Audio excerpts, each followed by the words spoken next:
My kids attended this school in Ibadan, which I feel was very fantastic in laying down the educational foundation that I think they have. And I learned that this school was started because the owner, the proprietress, needed to homeschool her kids. She joined her husband to do something in Nigeria, and she didn't find a school that she felt could give the value she wanted her kids to have. And so she started homeschooling her kids. And from homeschooling her kids, she started homeschooling the kids of her neighbors and other friends who wanted the same value. And she did this and started charging a token to take care of things while she homeschooled them. Now, these kids started doing very well, and she opened a small school, continued schooling these children, tried to start getting some certifications, and she started giving value. By the time my kids were joining the school, she had graduated, kids that were in their teens. And at that time, the price for that school, it was a big school, and the price for that school at that time was a bit high. But on discussing with this proprietress, I noticed that she was trying to keep the number of students small so that she could continue giving out the value she was given. And those were her reasons. We eventually, my husband and I, sent our kids to that school. But this woman kept on giving value. She had a structure around it at this time, but she was keeping the number small so that she could continue giving out this value. Now, there's this guy in the Bible called David. We know him very well. David took care of his father's sheep, right? At a token, maybe the price that needed to be paid for taking care of his father's sheep was, belonging to the family. He did it because he belonged to the family. He did it to earn his spot. I think he was the last of Jesse's children. And he did this, but at a point, a bear came for the sheep. At a point, a lion came for the sheep. I don't think that after years of David keeping sheep, if you reported that a lion came upon the sheep, I don't think anybody would have crucified him for that. But then, this guy was intent on protecting everything that came to his hands. One of the reasons it's difficult for you to increase your asking price is because you haven't really focused on the value. I know there are other things. There is the fear factor. There is the factor that you think maybe people are not going to pay for it. But I want to draw your attention to the point that maybe you have not invested so much value, because we have the tendency to think that if we suffered to bring out this product, then we place a premium on it, and we are almost angry with people who don't place a premium on our time.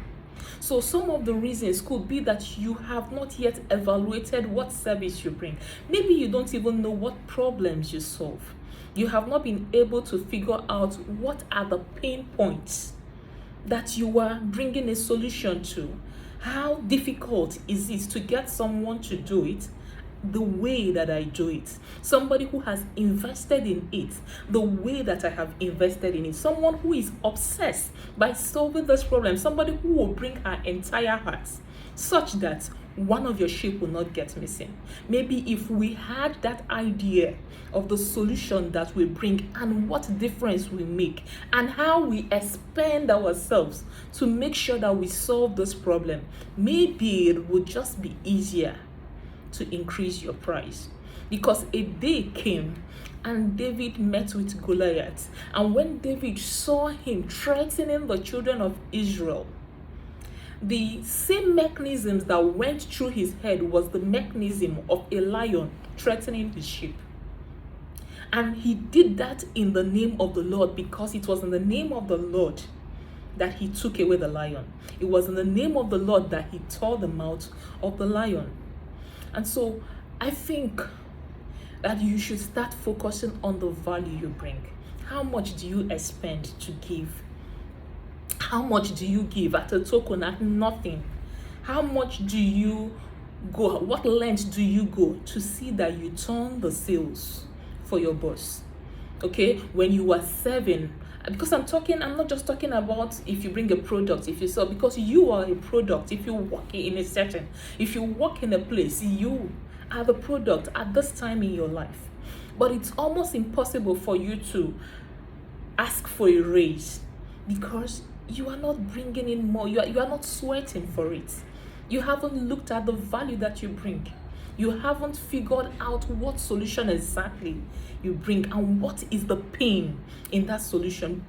If you could take out time and look at the pain that your absence will bring, the thing it is that you solve, if you could spend time looking at it, looking at the chain of events of the service you bring, and how do you do it such that the way you do it is different.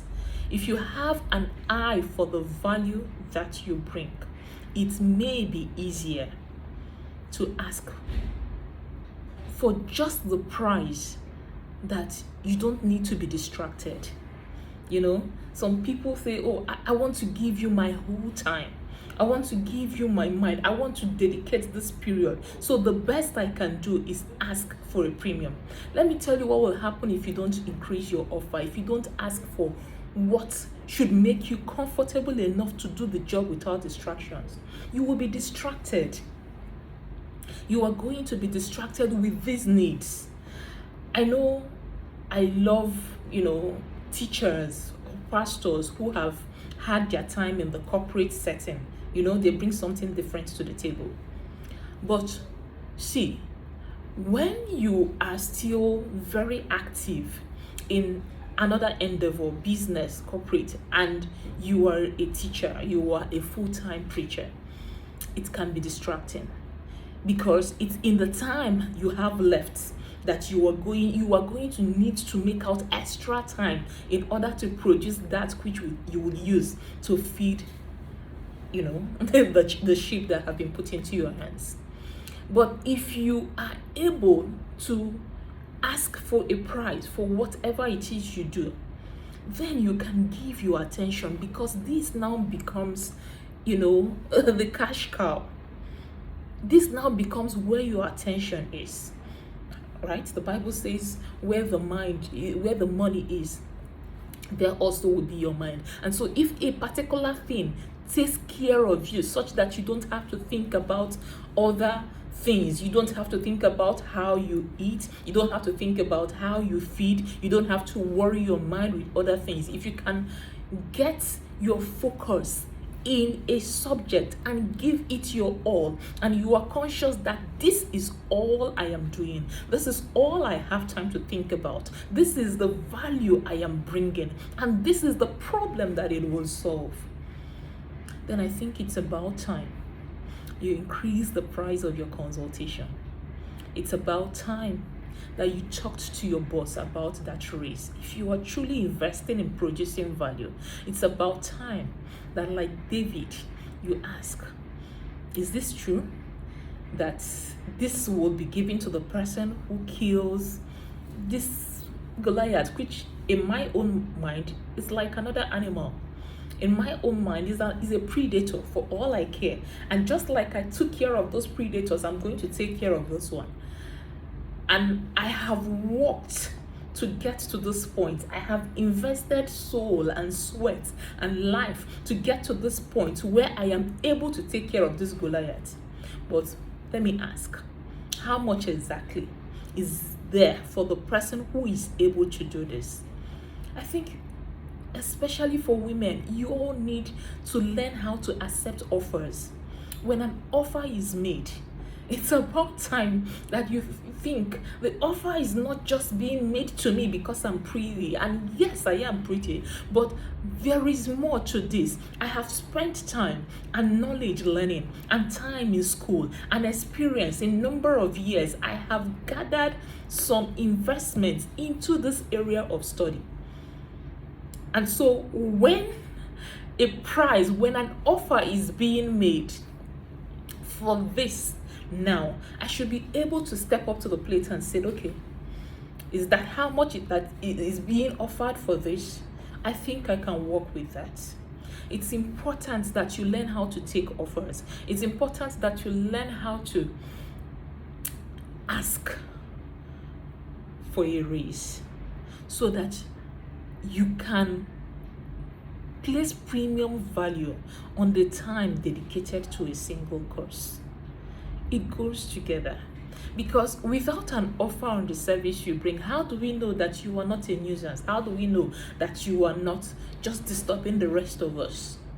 But when an offer is put on a task, then you know that there is value in it. Then there is encouragement for you to continue chasing this line of work with your life. So go back and think about the value you bring. Is it real value? Does it help anybody? How painful would life be without the solution that you bring? And when you have a proper evaluation of the value that you bring, go in there and ask for a price that looks like you are solving a problem. Ask for a price that looks like you are not wasting everybody's time, like you are not just a favor. Ask for a price. It's just going to help put everything in perspective, right? And if there is already a price you are working on, but you find yourself struggling, you find yourself distracted, figure out, what value do I bring?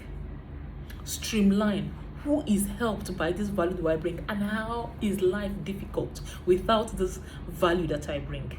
And when you have figured that there is good value you bring, make a demand. Go in and ask for a price. I hope this helps you today.